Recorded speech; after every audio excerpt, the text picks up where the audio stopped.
వేసవి మొదలవుతోంది. మండే ఎండల వేడి నుంచి ఉపశమనం కోసం అందరూ ఎయిర్ కండిషన్లను సిద్ధం చేసుకుంటున్నారు. ఏసీలు ఒక విలాసవంతమైన సౌకర్యం నుంచి అత్యంత అవసరంగా మారిపోయాయి. వాస్తవానికి ఏసీల వల్ల వేసవి తాపం నుంచి రక్షించబడటంతో పాటు గాలిలో నాణ్యత పెరగడంతో పాటు కీటకాలు మరియు పరాన్నజీవులు రాకుండా చేస్తుంది.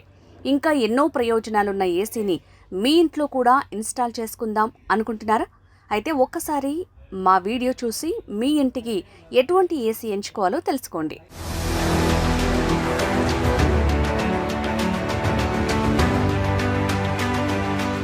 ఒకటి, గది పరిమాణం. ఎయిర్ కండిషనర్ని ఎన్నుకునేటప్పుడు మీరు గుర్తుంచుకోవాల్సిన మొదటి విషయం మీ గది పరిమాణం. రూమ్తో పోలిస్తే చిన్న కెపాసిటీ కలిగిన ఎయిర్ కండిషనర్ని కొనుగోలు చేసినట్లయితే ఆ గదిని శీతలీకరించడానికి అది ఎక్కువ సమయం పనిచేయాల్సి ఉంటుంది. దానివల్ల కరెంటు బిల్ కూడా పెరుగుతుంది మరియు ఏసీపై పనిభారం కూడా పెరుగుతుంది.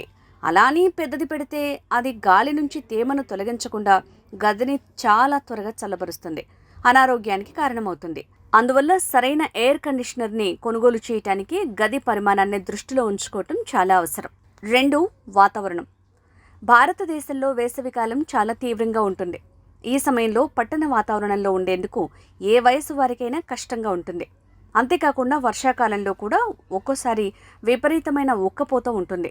ఈ వాతావరణ పరిస్థితులు ప్రాంతాలను బట్టి మారుతూ ఉంటాయి కాబట్టి మీ ప్రాంతంలోని వాతావరణ పరిస్థితులను దృష్టిలో ఉంచుకుని ఎయిర్ కండిషనర్ని ఎంచుకోండి. 3, శక్తి సామర్థ్యం.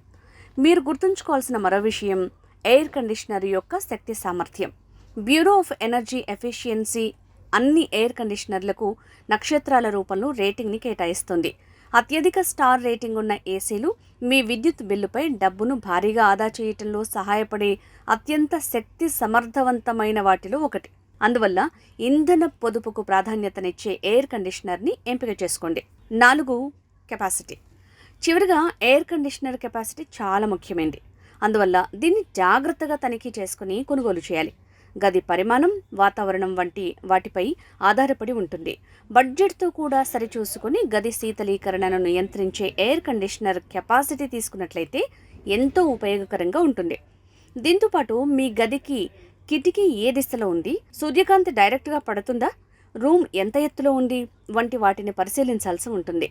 నిపుణుల సలహా ప్రకారం ఏసీ పెట్టించుకునే గదిలో సాధ్యమైనంత వరకు ఎటువంటి పనికిరాని వస్తువులు, కర్టెన్లు ఉంచొద్దు. గోడలకు పగుళ్ళు, రంధ్రాలు ఉన్నా, ఆ గది తలుపులు సక్రమంగా లేకపోయినా ఏసీ పనిచేయదు.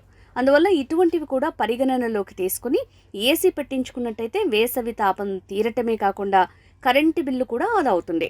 మా వీడియో మీకు నచ్చినట్లయితే ఈ వీడియోని లైక్ చేయండి, మీ ఫ్రెండ్స్కి షేర్ చేయండి.